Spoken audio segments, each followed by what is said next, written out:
Ticket ಸಿಗದೇ ಇರೋದು ಅಂದ್ರೆ ಮೈತ್ರಿ ಅಭ್ಯರ್ಥಿ ಆಗದೇ ಇರೋದು ಬಹಳ ಚರ್ಚೆ ನಡೀತಾ ಇದೆ ರಾಜಕಾರಣದಲ್ಲಿ. ಆಗ್ಲಿ ನಾನು ಹೇಳೋದು ನೋಡಿ, ಅವ್ರಿಗೆ ಅವಕಾಶ ಕೊಡಬೇಕಾಗಿತ್ತು. ಇಳಿ ವಯಸ್ಸಿನಲ್ಲಿ ಅವರ ರಾಜಕೀಯ ಅಂತ್ಯ ಒಂದು ಸುಗಮ ರೀತಿಯಲ್ಲಿ ಆಗಬೇಕಾಗಿತ್ತು. ಇದು ಸುಗಮ ರೀತಿಯಲ್ಲಿ ಆಗಿದೆ ಅಂತೇಳಿ ಯಾರು ಬಯಸೋದಿಲ್ಲ.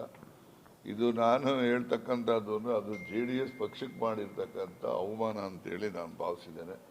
ಆದರೂ ಕೂಡ ನಾವು ಅಲ್ಲೇ ಮಂತ್ರಿ ಆಗಿರಬೇಕು, ಇದ್ದೇ ಇರ್ತೀವಿ, ಅವ್ರು ಏನಾರ ಹೇಳಲಿ ಅಂತ ಇದ್ದದ್ದು ಅವ್ರಿಗೆ ಬಿಟ್ಟಂಥ ವಿಚಾರ. ಪರಿಷತ್ ಚುನಾವಣೆ ಬಹಳ ಜಟಾಪಟಿ ನಡೀತಾ ಇದೆ. ತಾವು ಇನ್ನೇ ಕ್ಯಾಂಡಿಡೇಟ್ ಹಾಕಿದ್ದೀರಿ, ಏನು ಗೆಲ್ಲ ಅವಕಾಶಗಳಿದಾವ ಅಥವಾ ಏನು ಸರ್? ಅಲ್ಲ, ಈಗ ಗೆಲ್ಲೋ ಅವಕಾಶ ಇಲ್ಲದೆ ಇದ್ರೆ ಕ್ಯಾಂಡಿಡೇಟ್ ಯಾಕೆ ಆಗ್ತಾರೆ? ಕೆಲವು 2 ಓಟ್ ಕಡಿಮೆ ಇರಬಹುದು, ನೋಡೋಣ. ಸೆಕೆಂಡ್ ಪ್ರಿಫರೆನ್ಸು ಅವೆಲ್ಲ ಇರ್ತವೆ, ಅವೆಲ್ಲ ಕ್ಯಾಲ್ಕುಲೇಷನ್. ಹಿಂದೆ ಒಮ್ಮೆ VS ಉಗ್ರಪ್ಪ ಆ್ಯಂಡ್ ರಾಣಿ ಸತೀಶ್ ಚುನಾವಣೆ ಆದಾಗ ಕ್ಯಾಲ್ಕುಲೇಷನ್ನಲ್ಲಿ ಸೆಕೆಂಡ್ ಪ್ರಿಫರೆನ್ಸ್ ಅವೆಲ್ಲ ಕ್ಯಾಲ್ಕುಲೇಷನ್ನಲ್ಲಿ 0.25 1 ಓಟೂ ಇಲ್ಲ, ಅರ್ಧ ಓಟೂ ಇಲ್ಲ, 0.25 ಮತಗಳ ಅಂತರದಿಂದ ರಾಣಿ ಸತೀಶ್ ಅವರು ಗೆದ್ದರು.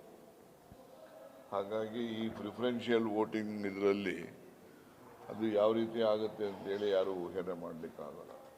ನಮ್ಮ ಕರ್ನಾಟಕದ ಇತಿಹಾಸ ನಾನು ಹೇಳೋದು, ಉಗ್ರಪ್ಪ ವರ್ಸಸ್ ರಾಣಿ ಸತೀಶ್ ಚುನಾವಣೆ ನಡೆದಾಗ 0.25 ಮತದಿಂದ ರಾಣಿ ಸತೀಶ್ ಗೆದ್ದಂಥದ್ದು.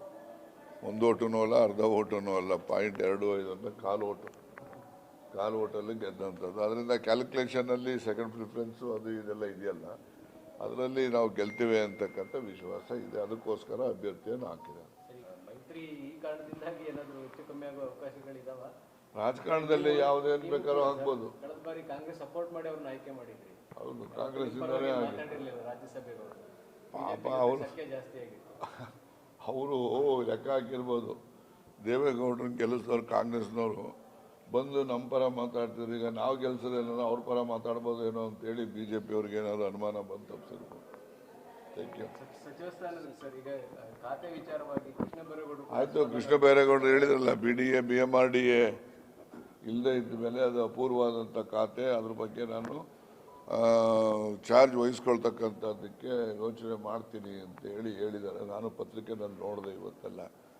ಅದು ನೋಡೋಣ, ಒಬ್ಬೊಬ್ರಿಗೆ ಒಂದೊಂದು ಥರ ಕಾಯಿಲೆ ಇರ್ತದೆ, ಯಾರ್ಯಾರಿಗೆ ಯಾವ್ಯಾವ ಕಾಯಿಲೆ ಇದೆಯೋ, ಏನೇನು ಔಷಧಿಗಳು ಬರ್ತಾವೋ ನೋಡೋಣ. ಈಗ 13 ಜನ ಮಿನಿಸ್ಟರ್ ಆಗಿದ್ದಾರೆ, ಅವರಲ್ಲೇ 3 ಜನರ ಸಮಸ್ಯೆ ಆಗಿದೆ. ಮುನಿಯಪ್ಪ ಬೇಸರ ಆಗ್ತಿದ್ರು, ಮುನಿಯಪ್ಪನವ್ರು ಅವತ್ತೇನೆ ಸಾಯಂಕಾಲನೇ ಎಲ್ಲ ಸರಿ ಹೋಯ್ತು ಅಂತ ಬಂದ್ರಲ್ಲ ಖುಷಿಯಾಗಿ.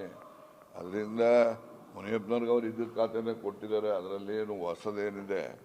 ಅವರೇನೋ ಸೋಷಿಯಲ್ ವೆಲ್ಫೇರ್ ಕೇಳಿದ್ರು ಅಂತ ಕಾಣಿಸುತ್ತೆ, ಇನ್ನೊಂದು ಅಡಿಷನಲ್ ಆಗಿ ಕೊಟ್ಟಿರ್ಲಿಕ್ಕಿಲ್ಲ ಅಂತ ನಮ್ಮ ಊಹೆ ಅಷ್ಟೇ, ಯಾರು ಹೇಳಿದಂಥದ್ದಲ್ಲ. ಇವೆಲ್ಲ ರಾಜಕಾರಣದಲ್ಲಿ ಇದ್ದದ್ದೇ. ಪ್ರಾತಿನಿಧ್ಯ ಸಿಗ್ಬೋದು ಸರ್, ಮತ್ತೆ ಎರಡನೇ ಹಂತದಲ್ಲಿ ಕೊಡ್ಬೋದು, ಕೊಡಲಿ. ಈಗ ನೋಡಿ, ಈಗ ಇನ್ನು 2 ವರ್ಷ ಇರೋದು. 2 ವರ್ಷದಲ್ಲಿ ಕಡೆ 6 ತಿಂಗಳು ಚುನಾವಣೆ, 1.5 ವರ್ಷ ಇರೋದು.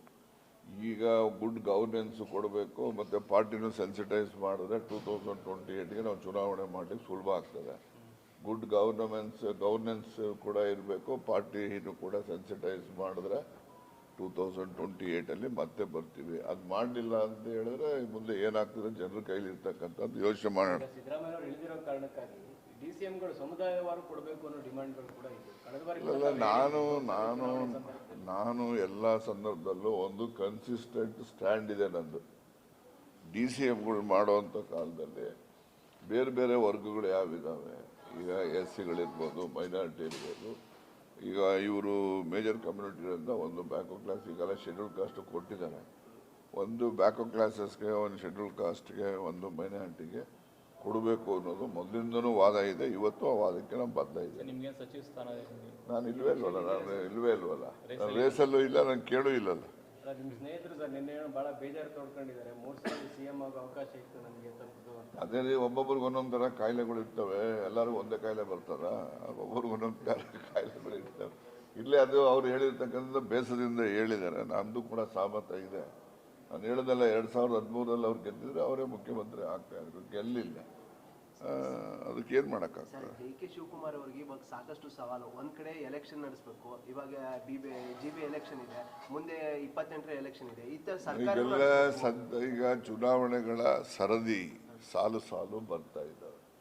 ಒಂದಿಗೆ GBAದು ಸುಪ್ರೀಂ ಕೋರ್ಟ್ ಆದೇಶ ಆಗಿದೆ, ಆಗಸ್ಟ್ ತಿಂಗಳ ಕೊನೆ ಒಳಗಡೆ ಮುಗಿಸ್ಬೇಕು ಅಂತ ಹೇಳವ್ರೆ, ಗೊತ್ತಾಯ್ತಾ? ಅದು ಒಂದಿದೆ. ನೆಕ್ಸ್ಟು ಜಿಲ್ಲಾ ಪಂಚಾಯತಿ, ತಾಲೂಕು ಪಂಚಾಯತಿ ಅಲ್ಲಿ 5 ವರ್ಷ ಆಗಿದೆ ಚುನಾವಣೆಗಳು ಮಾಡಿ. ಆ ಚುನಾವಣೆಗಳು ಮಾಡಲಿಲ್ಲ ಅಂತಲೇ ಸೆಂಟ್ರಲ್ ಗೌರ್ಮೆಂಟಿಂದ ಈ 73rd 74th ಅಮೆಂಡ್ಮೆಂಟ್ ಅನ್ನೋ ವಿಚಾರದಲ್ಲಿ ಏನೆಲ್ಲ ನಡವಳಿಕೆಗಳು ನಡೀಬೇಕಿತ್ತು ಅದು ನಡೆದೇ ಇರೋದ್ರಿಂದ ಸೆಂಟ್ರಲ್ ಗೌರ್ಮೆಂಟಿಂದ ಲೋಕಲ್ ಬಾಡೀಸ್ಗೆ ಬರ್ತಕ್ಕಂಥ ಅನುದಾನನೂ ಕೂಡ ನಿಲ್ಲಿಸ್ಬಿಟ್ಟಿದ್ದಾರೆ. ಅದು ಒಂದು ರೀತಿಯಲ್ಲಿ ರಾಜ್ಯಕ್ಕೆ ಅನ್ಯಾಯನೂ ಕೂಡ ಆಗಿದೆ. ಅದರಿಂದ ನಾನು ಒತ್ತಾಯ ಮೊದಲಿಂದನೂ ಮಾಡ್ತಾ ಇದ್ದೀನಿ, ಸ್ಥಳೀಯ ಸಂಸ್ಥೆ ಚುನಾವಣೆಗಳು as and when they are due ನಾವು ಮಾಡಿಬಿಡ್ಬೇಕು. ನಾವು ಅದನ್ನು ಮುಂದಾಕ್ತಕ್ಕಂಥದ್ದು ನಮಗೂ ಒಳ್ಳೆಯದಲ್ಲ.